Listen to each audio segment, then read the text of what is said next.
Students, आज हम पढ़ेंगे कोरोजन और रेंसिडिटी। लास्ट क्लास में हमने पढ़ा था रेडॉक्स रिएक्शन। तो कोरोजन क्या होता है? कोरोजन होता है when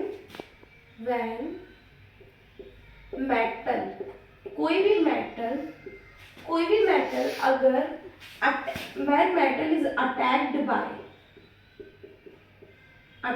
bye air, moisture and acid और भी हो सकते हैं etcetera, is called as corrosion. तो जब भी मेटल एयर के उसमें आएगा, एयर के इन्फ्लुएंस में आएगा और एयर से अटैक हो जाएगा, रिएक्शन हो जाएगी कोई, या मॉइस्चर से कोई रिएक्शन हो जाएगी या एसिड से कोई रिएक्शन हो जाएगी, तो उस प्रोसेस को हम कहते हैं कोरोजन और उस मेटल को हम कहते हैं कोरोड। एग्जाम्पल से समझते हैं। सबने सुना होगा रस्टिंग ऑफ आयरन। हमारे घर में रहता है आयरन, लोहे की कोई भी चीज हो, आप देखोगे घर के अंदर थोड़े दिन बाद वो कौन से कलर की होने लगती है? रेडिश ब्राउन कलर की होने लगती है। रेडिश ब्राउन क्यों होने लगती है? क्योंकि वो मॉइस्चर से या एयर से रिएक्ट करने लगती है। जब आयरन मॉइस्चर से या ऑक्सीजन से रिएक्ट करता है तो Fe2O3 बनाता है, फेरिक आयरन ऑक्साइड जिसे हम कहते हैं, जो कि रेडिश ब्राउन कलर का होता है। तो rusting of air is example of corrosion. Second देख लेते हैं, ब्लैक कोटिंग ऑफ सिल्वर। देखा होगा सबने, सिल्वर की जो ज्वेलरी होती है वो थोड़े दिनों के बाद ब्लैक सी होने लगती है। क्यों? क्योंकि वो मॉइस्चर से या एयर से रिएक्ट कर जाती है। तो black coating of silver. Third example देखते हैं, green coating of copper. Green coating of copper, थोड़े दिनों बाद कॉपर कैसे लगने लगता है? ग्रीन कलर का सा हो जाता है, ग्रीनिश सा हो जाता है। तो ये सारे प्रोसेस किसके अंडर आते हैं? कोरोजन के अंडर आते हैं, क्योंकि मेटल किससे रिएक्ट कर गया? एयर या मॉइस्चर से, और रिएक्ट करके उन्होंने इस चीज को कोरोड कर दिया, इस मेटल को कोरोड कर दिया। अब प्रिवेंशन देख लेते हैं, क्या क्या प्रिवेंशन हो सकते हैं। तो इसके प्रिवेंशन हो सकते हैं ऑयलिंग कर दी अपन ने उस पर, ग्रीस लगा दी उस पर, पेंटिंग, वैनिशिंग, ये सब हम कर उसको प्रिवेंट कर सकते हैं। देखा होगा हम सब चीजों को पेंट करके रखते हैं, आयरन की चीजों को पेंट करके रखते हैं। क्यों? जिससे कि हमारी रस्टिंग ऑफ आयरन ना हो। तो क्या क्या कर सकते हैं? ऑयलिंग कर सकते हैं, ग्रीसिंग कर सकते हैं, पेंटिंग कर सकते हैं, वैनिशिंग कर सकते हैं। ये चार प्रोसेस तो हम करते हैं डेली यूज में, आप देखते भी होंगे। और क्या क्या कर सकते हैं? और हम कर सकते हैं align with another metal, align with other metal. मतलब हम ऐसे मेटल बना सकते हैं जिसको मिक्स कर दें। अगर हम दो मेटल को एक साथ मिक्स कर देंगे तो ये कोरोजन का प्रोसेस नहीं होता। एग्जांपल देती हूँ आपको, ब्रास, ये ऐसे से बड़ा लिखना है, और ब्रॉन्ज।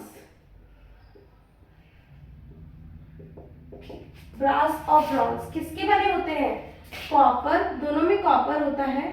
अब ये Z मैंने बड़ा लिखा है, तो यहाँ पे जिंक का होता है, ब्रास पे जिंक होता है, और यहाँ मैंने S बड़ा लिखा है, तो यहाँ पे टिन होता है। ये कोई आपको याद नहीं भी होते तो चलेगा, आपको पता होना चाहिए अलॉइन क्या होती है। अलॉइन होती है mixture of two metals. Mixture of two metal से हम एक मतलब जैसे ब्रास बनाया, ब्रॉन्ज बनाया, तो मिक्सचर होता है, तो उससे हमारा कोरोजन प्रिवेंट हो सकता है। और कौन से प्रोसेस होते हैं? यहाँ नीचे लिख रही हूँ, गैल्वेनाइजेशन। गैल्वेनाइजेशन में क्या करते हैं? जिंक का लेयर चढ़ाते हैं, जिंक लेयर, पतली पतली जिंक की लेयर उस मेटल के ऊपर चढ़ा देते हैं, जो प्रिवेंट करती है कोरोजन। और क्या हो सकता है? Chromium plating. Chromium plating. Chromium plating में क्या होता है, क्रोमियम की लेयर होती है। किसकी लेयर होती है, क्रोमियम की लेयर मेटल पे करती है। तो कोरोजन क्या होता है, जब अटैक हो एयर मॉइस्चर और एसिड से, किसका, मेटल का। एग्जाम्पल इसके rusting of iron, black coating of silver, green coating of copper. Prevention, oiling, greasing, painting, vanishing, alloying with other metals, galvanisation and chromium plating.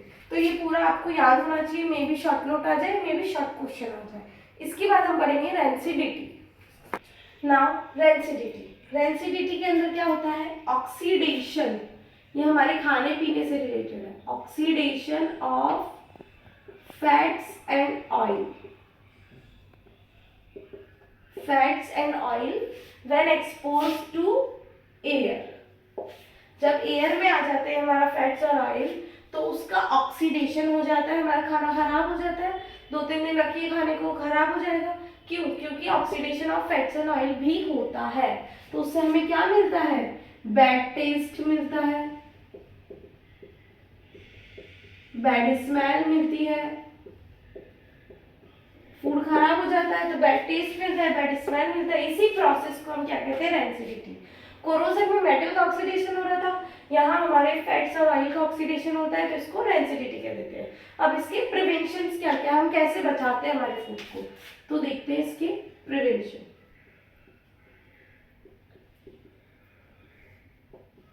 क्या कर सकते हैं, एंटीऑक्सीडेंट डाल दो, ऑक्सीडेशन ही हो रहा है ना, अगर एंटीऑक्सीडेंट डाल देंगे तो प्रिवेंट हो जाएगा। तो क्या डाल दो, एंटीऑक्सीडेंट ऐड कर दो। सेकेंड, रेफ्रिजरेटर में रख दो।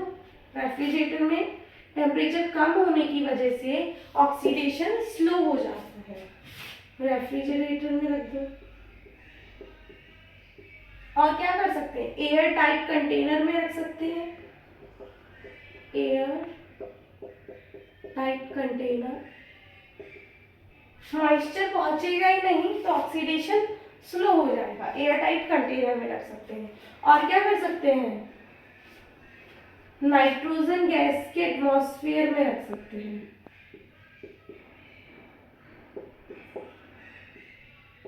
आपने देखा होगा लेस के पैकेट्स क्यों इतने फूले फूले होते हैं, तो जो आपका उसके अंदर होता है, उसके अंदर फैट्स ही होता है, आलू वगैरह होते हैं, फैट्स और ऑयल दोनों होता है।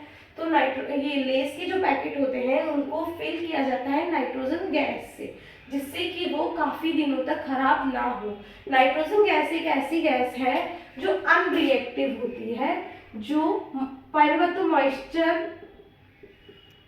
मॉइस्चर को रिएक्ट करने से बचाती है, और खुद क्या होती है, अनरिएक्टिव होती है, अनरिएक्टिव होती है। अगर कोई भी चीज, अगर कोई भी रिएक्शन भी हो, कोई भी रिएक्शन हम नाइट्रोजन गैस के एटमॉस्फेयर में लगाते हैं तो वो मॉइस्चर को आने नहीं देती है, मॉइस्चर को आने से प्रोटेक्ट करती है। इसलिए हमारे लेज और चिप्स के जो पैकेट होते हैं वो फिल विथ नाइट्रोजन गैस होते हैं टू स्टॉप रेंसिडिटी प्रोसेस। तो ये आपका रेंसिडिटी हो गया। क्या है, oxidation of fats and oil. Oxidation होता है इनका, जिससे हमें क्या मिलता है, बैड टेस्ट, बैड स्मेल मिलती है। और इसकी प्रिवेंशन है एंटीऑक्सीडेंट में एंटीऑक्सीडेंट ऐड कर दो, refrigerator, air tight container use करो, या नाइट्रोजन गैस एटमॉस्फेयर यूज करो। एंड ये चैप्टर आपका यहाँ पे कंप्लीट होता है। आगे हम क्वेश्चन आंसर्स करते हैं।